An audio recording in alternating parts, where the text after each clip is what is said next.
The opening scene features a man named Milo Stanfield, who is suffering from autism spectrum disorder, Jersey, keeping an eye on a woman in a nearby flower shop. In the midst of this, he also calculations related to the timing of events happening in his surroundings. Milo notes the pothole, a street artist, and a bicycle rider speeding. Following these observations, he crosses a pen on the top of a mailbox adjacent to the pothole. Soon after, his planned chain reaction takes place, splashing the water on the pen, causing it to fall to the ground. This captures the attention of the street artist, who then walks forward to pick up the pen. At the same moment, the cyclist collides with the artist, which results in him striking the mailbox and falling on the fruit stand nearby. Chaos ensues in the street, diverting the attention of everyone, including the bus driver. As a result, he does not notice the traffic light turning red and hits the same woman crossing the road, killing her on the spot. And people say math isn't away from the scene after confirming that his plan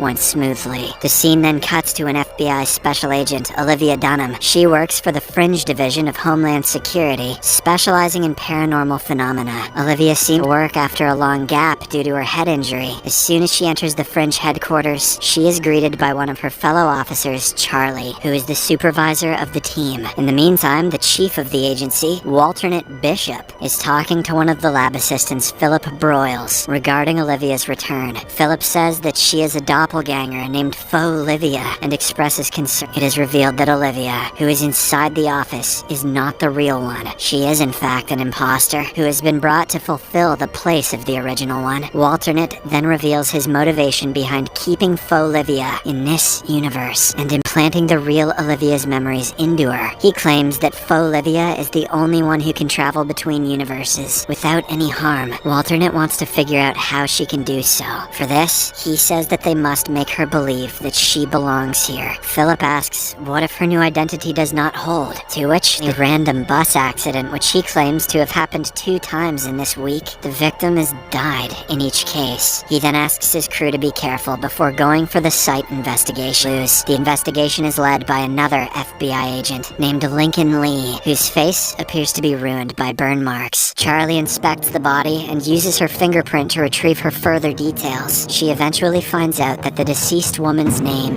is Julian Foster. Meanwhile, Olivia questions the bus driver, who is shaken by the incident, as he has never even hit any birds or animals until now. Simultaneously, Agent Lee tests for any signs of environmental factors, but finds nothing. However, he does find the same ballpoint pen at the scene. After inquiring with the eyewitnesses, Olivia approaches Agent Lee and tells him that the local artist had bent down to pick up the pen, during which he collided with the bicycle rider and fell into the fruit stand. Upon hearing this, Agent Lee speculates that the pen is the main element that created a sequence of reactions, ultimately leading to the victim's death. The next day at Fringe headquarters, Agent Lee and Charlie are trying to find out a connection between the bus accidents that happened in the 2 days. Agent Lee spots the same ballpoint pen in the photo of the first accident, which makes him even more convinced that someone has orchestrated the chain of events. Following this, they go to talk to a mathematician of the Fringe agency, Astrid, and tell her about the events. However, she claims that no human can carry out such a chain of events and mold it in his or her favor twice. Amidst their argument, another similar bus accident takes place, leaving Astrid in shock.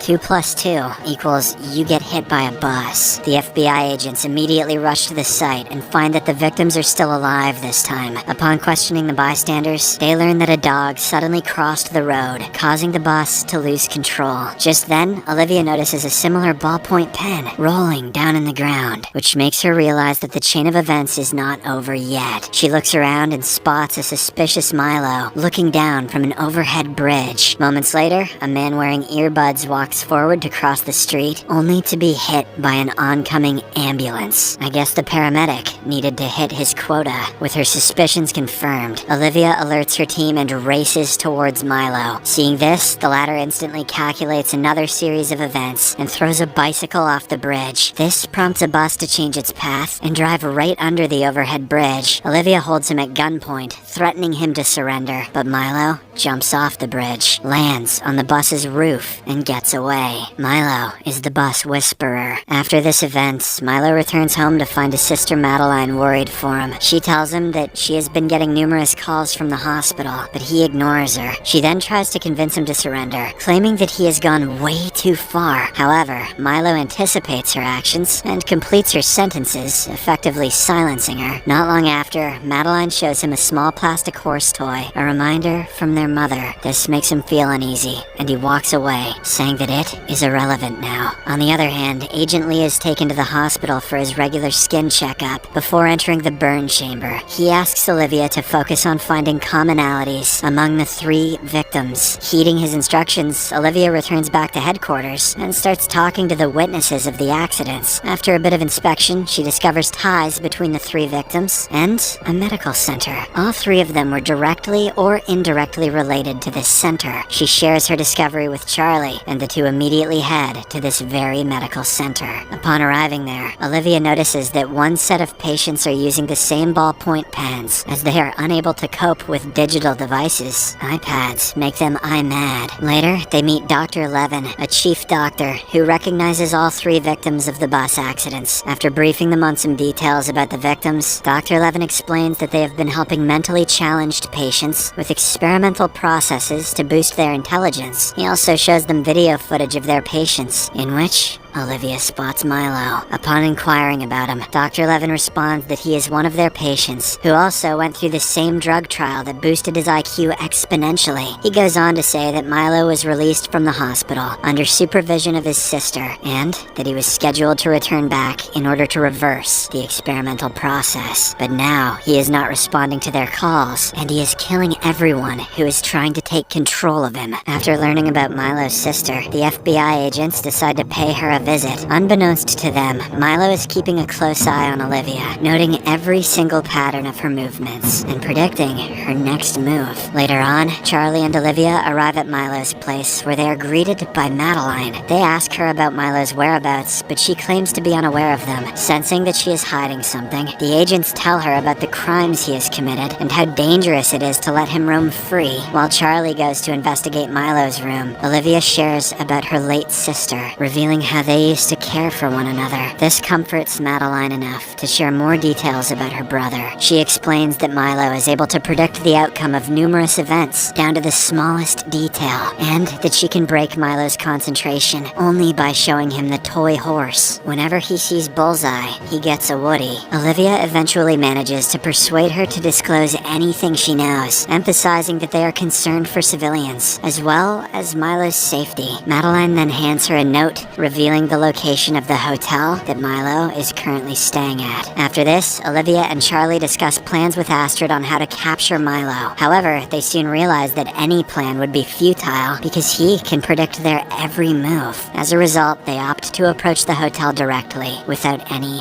backup. I don't know how that's going to help, but they know best. In the meantime, Milo is seen at his hotel room, looking down through the window and envisioning scenarios that are going to happen in the next few minutes. With his ability, he predicts that Olivia and Charlie will arrive soon and that they will chase him. He also calculates that he can kill Olivia by luring her through a marked zone of a construction site where the air is too thin and crushing her under a load of cement bricks. Just like he predicted, the 2 FBI agents arrive at the hotel and find Milo waiting for them in the street. He then runs towards the construction while the agents pursue him. Olivia, who is unaware of the warning signs for the thin air zone, races through it instead of stopping to put on a respirator. This actually makes Milo's calculation wrong. He didn't think she'd be that dumb. In addition, she also dodges a pile of cemented bricks, which Milo assumed would crush her. The villain is shocked to witness his calculation going wrong and is ultimately caught by her. At this point in time, Olivia nearly asphyxiates herself due to the low level of oxygen, but thankfully, Charlie arrives in the nick of time and helps her with a breathing apparatus. In the aftermath of these events, Charlie asks Olivia about why she did not not stop to put on a respirator, to which she responds that she did not recognize the warning sign. Later on,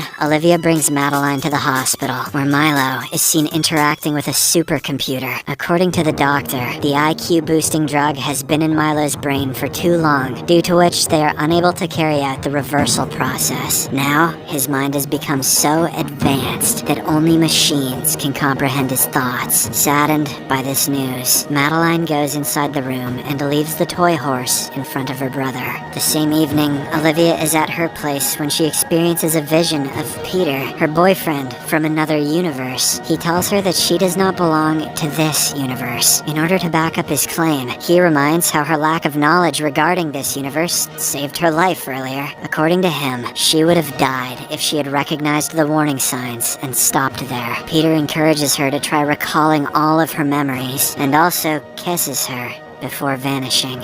Subscribe for more videos like this, turn on notifications, and leave a like to help the channel out. Thank you for watching.